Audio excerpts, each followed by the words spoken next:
हाम्रो साउजीलाई धन्यवाद धेरै धेरै। मेरो चाहिँ डे 12 को के अरे सरी 22 अब रामेश्वरमको लागि आजको यात्रा आजको दिनमा कम्प्लिट हुनेछ र यहाँदेखि म सुरु गर्दैछु। अब होटलबाट मेरो साइकल रेडी भइसक्यो, म हिँड्ने तर्फमा छु। ल अगाडिको अपडेटहरू म गराउने नै छु। अहिलेसम्मको यात्रा एकदम राम्रो भएको छ। आजको पनि टाइममा एकदम सजिलैसँग पुगिने भरोसा आशा विश्वास प्रतिभा नुर भन्ने ठाउँबाट म तमिलनाडुको अगाडि बढिरहेको छु र रामेश्वरमको डिस्टेन्स यहाँदेखि 112 किलोमिटर मात्रै रहेको छ। म यो डिस्टेन्स टाइममै कभर गर्नेछु, 6:15 बजे लगभग है। ओके, सबैको दिन शुभ रहोस्। म अगाडिको अपडेटहरू गराउने नै छु। हेलो हेलो सबैलाई एकदम बिहानी good morning, very warm good morning. मेरो यात्रा 22औं दिनको यात्रा प्रारम्भ भइसकेको छ। यो रामेश्वरमको हाइवे हो। अब यहाँ भिडभाड घटेको छ, कम साधनहरू चलिरहेका छन् किनकि यो लगभग इन्डियाको पनि लास्ट सकिने ठाउँहरू जस्तो हो। श्रीलङ्काको बोर्डरतिर पुग्दैछु म केही समयपछि। आजको मेरो 112 किलोमिटरको मात्रै टार्गेट छ। म 6:15मा ठ्याक्क म निस्किसकेको छु एकदम टाइममै र आजको टार्गेट इजिली चाहिँ टाइममै एचिभ हुनेछ भन्ने कुरामा म ढुक्क छु। ओके, हेर्दै गर्नुहोस् है, लाइक फलो पनि गर्दै गर्नुहोस्। युट्युबमा पनि मेरो च्यानल छ, प्लिज हेरिदिनु होला, त्यहाँ पनि सेयर गरिदिनु होला किनकि सबै साथीहरू फेसबुकमै बढी हेर्नुहुन्छ।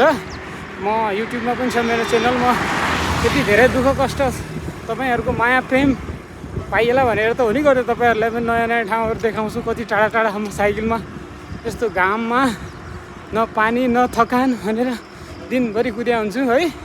युट्युब पनि हेरिदिनु होला। ओके ल, यस्तो ओपन रोडहरूमा है बिहान यो चिसो मौसममा साइक्लिङ गर्नुको आनन्द अलगै छ। आज एकदम फ्रेस महसुस गरेको छु मैले।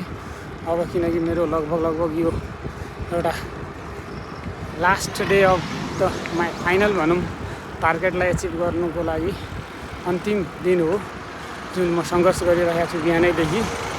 र केही बेरमा केही घन्टामै म रामेश्वरम पुग्नेछु र त्यसपछि अगाडिको मेरो यात्राको लागि म सोच्नेछु, विचार गर्नेछु कन्याकुमारीसम्म जाने कि या त्यहीँबाट फर्किने भन्ने कुराका लागि म सोच विचार गर्नेछु। ओके, यहाँसम्मको यात्रा पनि कठिन लामो, एकदम धैर्य गर्नुपर्ने। 22 दिनसम्म लगातार साइकल चलाइएको छ मित्रहरू है। It's not a joke.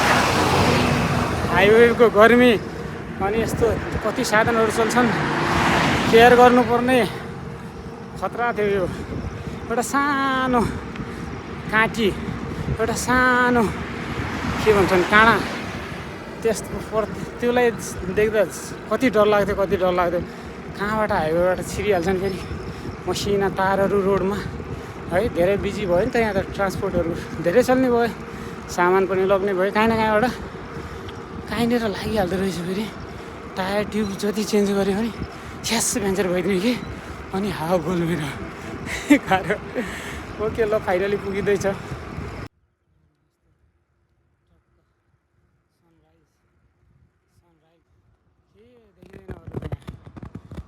खेत छ हाइवे छ बिचमा अनि भिडभाड घटेको छ। म खुसी छु कि एकदम आनन्द भएको छ। नत्र त तल त कति भिड हाइवेमा, साइकल चलाउनु पनि टेन्सनै हुने। अहिले त आनन्द छ। बिहानको मौसम क्या आनन्द आइरहेको छ।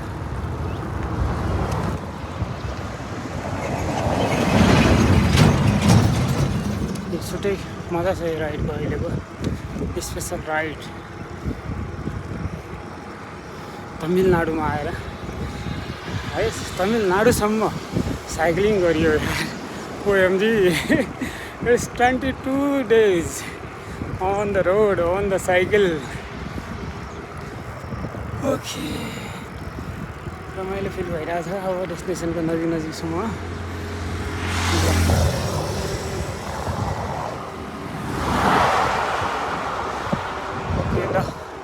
अगाडि अपडेट गराउँदै गरौँला। अहिले त आनन्द आइरहेको है।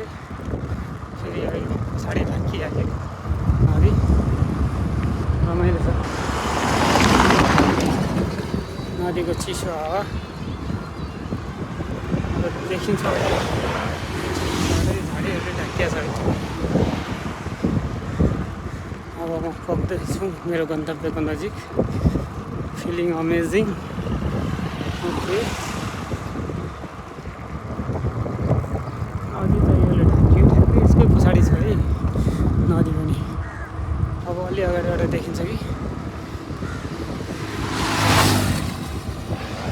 यता प्लान्टहरू छन्। यस्तो दामी भ्यू छ। झाडीहरूले ढाकिएको छ। हर हर महादेव। बहुत खुशी हुई आप लोगों को देख के। कहाँ से आप लोग? कलकत्ता से। वो पैदल आ रहे हैं मदुरई से चलते हुए। 24 आदमियों का ग्रुप है बता रहे थे पीछे वाले। 26 जने। चलो देखिए, बहुत बहुत खुशी हुई हम लोग। चलो थोड़ा आगे पीछे होंगे मगर साथ साथ। ओके, जय शम्भो, हर हर महादेव। धेरै लामो समय यो पछाडिको ब्याकग्राउन्डमा नदी छ। यही नदीको छेउ हिँडिया छ है। यो नदीको अगाडि धेरै गइरहेको छ। सायद यो कमन ब्रिज भन्ने ठाउँमा यही नदी पुग्ने हो कि जस्तो लाग्यो। त्यहाँ समुद्रमा मिसिन्छ होला। ल, रमाइलो छ अहिलेसम्मको यात्रा। अब त म धेरै डेस्टिनेसनको क्लोज छु। त्यो भएर पनि एकदम ह्याप्पी फिल गरिराखेको छु आफूलाई। यस्तो छ वरिपरिको सराउन्डिङ। यहाँ जम्मै ठाउँमा सबै कोकोनट ट्रीहरू छन् है। रमाइलो छ। समुद्रको एकदम क्लोज भएर पनि चिसो हावा चलिरहेको छ। पोजिटिभ कुरा। दिनमा 11 बजे छ सायद, तर गर्मी फिल भइरहेको छैन। मजाको हावा चलिरहेको छ। यहाँबाट नयाँ कटेज बनिरहेको छ। अरू त केही टेन्सन हुँदैन। साइलिङको हावा कति यो चाहिँ खतरनाक डर हुन्छ। ट्रोमामा लाग्छ, यसले कोमामा लगिदिन्छ मान्छेलाई। एन्जाइटी जस्तो हुन्छ कि। ओके, ल कस्तो लागिरहेछ त यो दृश्य हजुरहरूलाई? कमाल छ नि।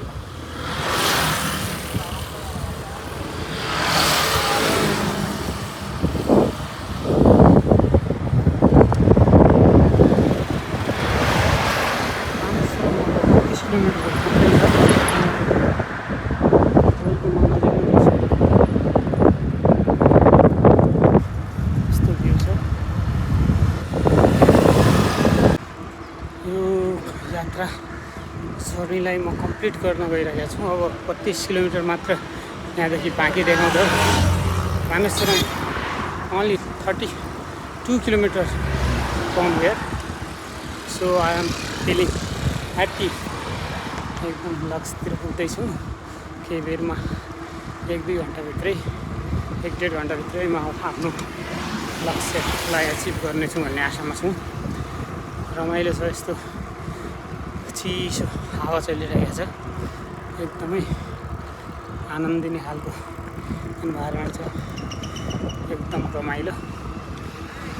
हेलो, के भन्छन् यहाँका? भाषा बुझ्दैन।